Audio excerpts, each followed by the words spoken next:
جسے اللہ تعالیٰ نے اس کے حق میں پسند کیا ہے، اور اس کی موجودہ حالت خوف کو امن سے بدل دے گا۔ پس وہ میری بندگی کریں اور میرے ساتھ کسی کو شریک نہ کریں، اور جو اس کے بعد کفر کریں تو ایسے ہی لوگ فاسق ہیں۔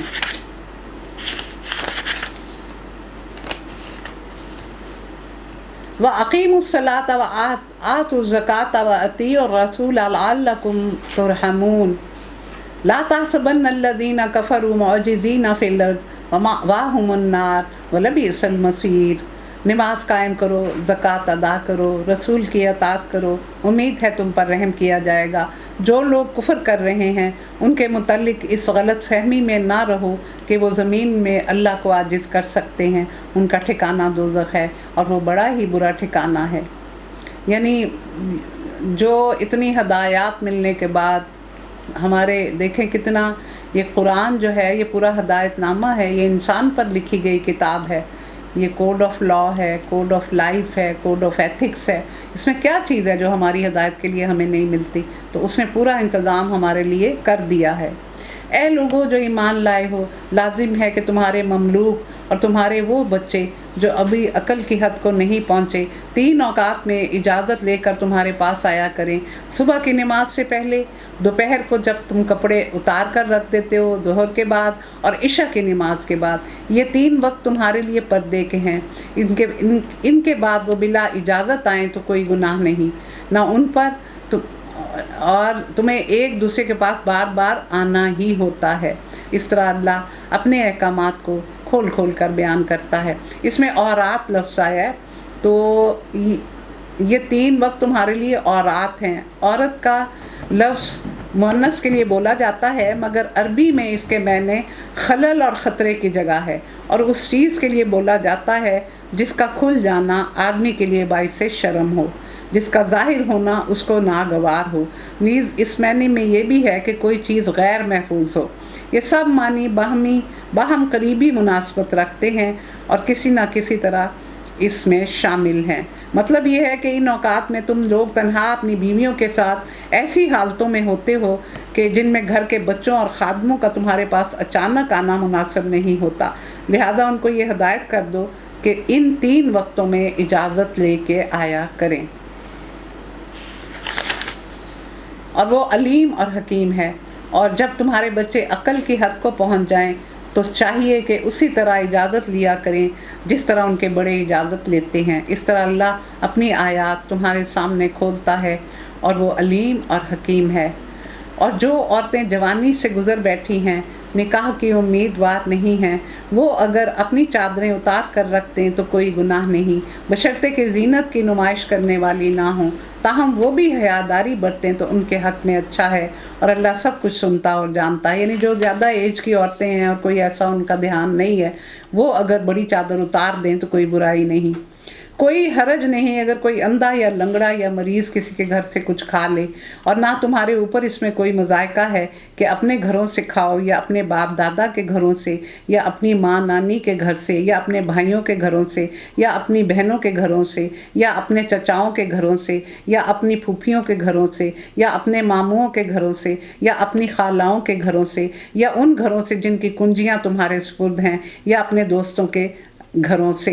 یہ جب حکم آیا تھا نا کہ ایک دوسرے کے مال ناحق نہ کھاؤ، تو پھر لوگوں نے ایک دوسرے کے گھروں سے کھانا چھوڑ دیا تھا، تو پھر یہ آیات کھول کھول کر اب بتا دی گئی کہ نہیں، ایسی بات نہیں، تم کھا سکتے ہو، ناجائز طریقے سے نہ کھاؤ۔ اس میں بھی کوئی حرج نہیں کہ تم لوگ مل کر کھاؤ یا الگ الگ۔ یہ بھی ایک بات ہمارے یہاں بھی اب یہ اس چیز کا بہت رواج ہو گیا کہ لوگ علیحدہ علیحدہ کھانا پسند کرتے ہیں، حالانکہ مل کے کھانے میں برکت ہے، اور اس کھانے میں بھی برکت ہوتی ہے اور اللہ کی رحمتیں بھی نازل ہوتی ہیں۔ تو یہ اس چیز کو کھولا گیا کہ یہ دونوں طرح جائز ہے۔ البتہ جب گھروں میں داخل ہوا کرو تو اپنے لوگوں کو سلام کیا کرو، دعائے خیر تحیۃ من عند اللہ اللہ کی طرف سے مقرر فرمائی گئی ہے، بڑی بابرکت اور پاکیزہ ہے۔ یہ اسلام کرنا بہت ہی، اللہ نے ہمیں ایک ایسا شعیرہ دیا ہے جو بہت قابل تعریف ہے۔ اسی طرح اللہ تعالیٰ تمہارے سامنے آیات بیان کرتا ہے، توقع ہے کہ تم سمجھ بوجھ سے کام لوگے۔ مومن تو وہی ہیں جو اللہ اور اس کے رسول کو دل سے مانے اور جب کسی اجتماعی کام کے موقع پر رسول کے ساتھ ہوں تو اس سے اجازت لیے بغیر نہ جائیں، کہ اجتماعی کام کرنے پڑتے تھے، جیسے خندق بھی کھودی تھی اور بھی بہت سے کام ہوتے تھے، مسجد قباء کی تعمیر ہوئی، مسجد نبوی کی ہوئی، یہ لوگ تم سے اجازت مانگتے ہیں، جو لوگ تم سے اجازت مانگتے ہیں وہی اللہ اور رسول کے ماننے والے ہیں، پس جب وہ اپنے کسی کام سے اجازت مانگے تو جسے تم چاہو اجازت دے دیا کرو، اور ایسے لوگوں کے حق میں اللہ سے دعائے مغفرت کیا کرو، اللہ یقیناً غفور الرحیم ہے۔ مسلمانوں، اپنے درمیان رسول کے بلانے کو آپس میں ایک دوسرے کا سا بلانا نہ سمجھ بیٹھو، اللہ ان لوگوں کو خوب جانتا ہے۔ یہ بدو جو تھے یہ آپ کے حجروں سے باہر کھڑے ہو کے یا محمد یا محمد، تو اس طرح کی اجازت نہیں ہے۔ اللہ ان لوگوں کو خوب جانتا ہے جو تم میں سے ایسے ہیں، ایک دوسرے کی آڑ لیتے ہوئے چپکے سے کھسک جاتے ہیں۔ رسول کے حکم کی خلاف ورزی کرنے والوں کو ڈرنا چاہیے کہ وہ کسی فتنے میں گرفتار نہ ہو جائیں یا ان پر دردناک عذاب نہ آ جائے۔ خبردار رہو، آسمانوں اور زمین میں جو کچھ ہے اللہ کا ہے، تم جس روش پر بھی ہو اللہ اس کو جانتا ہے۔ جس روز لوگ اس کی طرف پلٹیں گے تو وہ ان کو بتا دے گا کہ وہ کیا کچھ کر کے آئے ہیں، وہ ہر چیز کا علم رکھتا ہے۔ دیکھیں یہاں پھر یہ جب کوئی اجتماعی کام ہوتا تھا تو بغیر بتائے نکل جاتے تھے، بتانے کی زحمت ہی گوارا نہیں کرتے تھے، تو اس چیز سے روکا گیا ہے کہ اجازت لے کے جاؤ، اور دوسرا یہ کہ رسول کے حکم کی خلاف ورزی، کہ اگر تم محض بہانے بنا کے دوڑ رہے ہو تو اللہ تعالیٰ کو سب پتہ ہے کہ کس کا جو ایکسکیوز ہے وہ جائز ہے اور کون یہاں سے کام سے بھاگ کے جان چرا رہا ہے۔ تو اللہ تعالیٰ تمہارے دلوں کے راز بھی جانتا ہے، اس سے کوئی چیز چھپی ہوئی نہیں ہے۔ میں نے پوری کوشش کی کہ میں حتی الامکان آپ کو اس کے بارے میں سمجھا سکوں، کیونکہ یہ بہت خاص صورت ہے، اور سورۃ الاحزاب میں بھی کچھ ایسا ہی معاملہ ہوگا۔ تو اللہ تعالی ہمیں سمجھنے کی اور سمجھانے کی توفیق عطا فرمائے۔ سبحانک اللہم و بحمدک، نشہد ان لا الہ الا انت، نستغفرک و نتوب الیک۔ آمین الہی آمین۔